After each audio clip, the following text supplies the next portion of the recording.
میرا سوال یہ ہے کہ کسی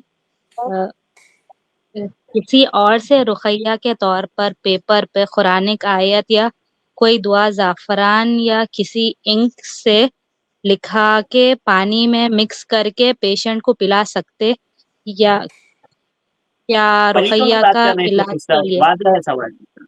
شیخ، پلیتیں آتی ہیں جو جی پیپروں پر لکھ کر کے دے دیا جاتا ہے، بعض راقی لوگ کیا کرتے ہیں، کچھ آیتیں یا کچھ دعائیں پیپر پر لکھ کر کے دے دیتے ہیں اور کہتے ہیں پانی میں بھگا کے رکھو، جب وہ سیاہی چھوٹ جائے، جب وہ زعفران چھوٹ جائے تو پھر اس پانی کو پی لینا، تو اس کا کیا حکم ہے کیسا؟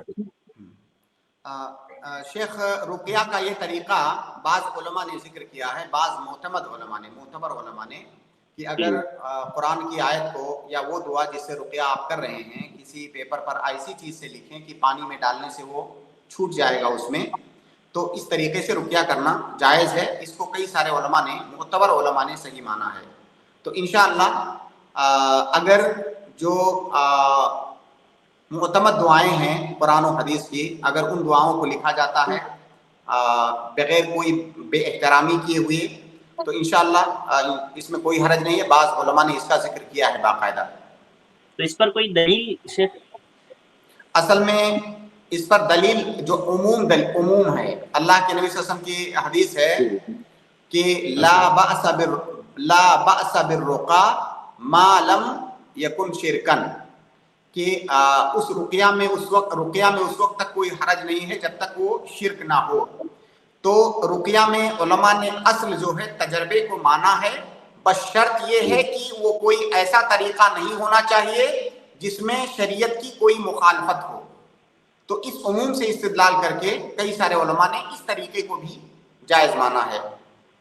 جی جی جی ابھی جو سوال پہلے آیا تھا، اصل میں وہ سوال جی ہو سکتا ہے کئی سارے لوگوں کو تھوڑی سی حیرانگی ہو۔ رقیہ کے بارے میں جو سوال آیا تھا کہ قرآن جی کو کسی پلی جی جی پاک صاف ستھری چیز سے لکھ کر کے اور آپ کسی ورقے پر پھر اس کو دھو کر کے پینا، اس بارے میں جی بعض علماء کے اقوال پڑھ دیتا ہوں، شاید اس سے تھوڑا سا جی اور لوگوں کو اطمینان ہو۔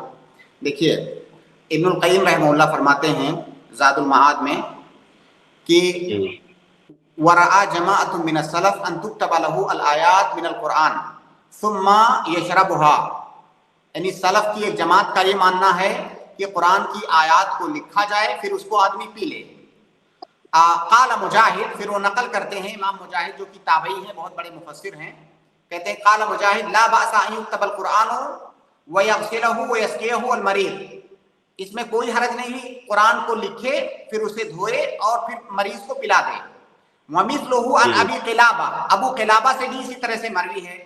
ویذکر عن ابن عباس، آگے کہہ رہے ہیں ابن القیم رحمہ اللہ کی ابن عباس رضی اللہ تعالی عنہ سے مذکور ہے، ان سے مروی ہے، انہ امر ان یکتب لامرأۃ تعثر علیہا ولادها اثر من القرآن، ان سے مذکور ہے کہ انہوں نے کہا کسی عورت کو ولادت کی وقت پریشانی تھی، ولادت ہو نہیں رہی تھی، تو اس کے لیے انہوں نے کہا کہ قرآن لکھ کر کے اسے پلا دیا جائے۔ ثم يغسل وتسقى، وقال ایوب رأيت ابا قلابہ كتب كتابا من القرآن ثم غسله بماء وسقاه رجلا كان به وجع، یہ جو ہے ابن القیم رحمہ اللہ کا قول ہے۔ اسی طرح سے فتاوی بھی اس سلسلے میں موجود ہیں، شیخ محمد بن ابراہیم آل الشیخ جو کہ سعودیہ کے بہت بڑے معروف مفتی ہیں، ان کا فتویٰ ہے، لجنہ دائمہ کا فتویٰ ہے، شیخ بن باز کا فتویٰ ہے۔ تو بہت سارے علماء نے اس کو جائز مانا ہے، اس میں انشاءاللہ کوئی حرج نہیں ہے۔ بس ایک شرط ہے جو کہ بہت سارے جو بابا ہوتے ہیں، بہت سارے بابا جو پھر 3 قسم کے ہوتے ہیں نا، وہ غلط قسم کی چیزوں سے بھی قرآن کو لکھتے ہیں، جیسا کہ سننے میں آیا ہے۔ کسی جی پاک صاف ستھری چیز سے، جیسے زعفران کا انہوں نے ذکر کیا، وہ ایک اچھی چیز ہے، اس سے لکھا جا سکتا ہے۔ تو انشاءاللہ اس میں کوئی حرج نہیں ہے، یہ بہت سارے علماء نے اس کو جائز مانا ہے۔ ٹھیک ہے شیخ، جزاک اللہ خیر۔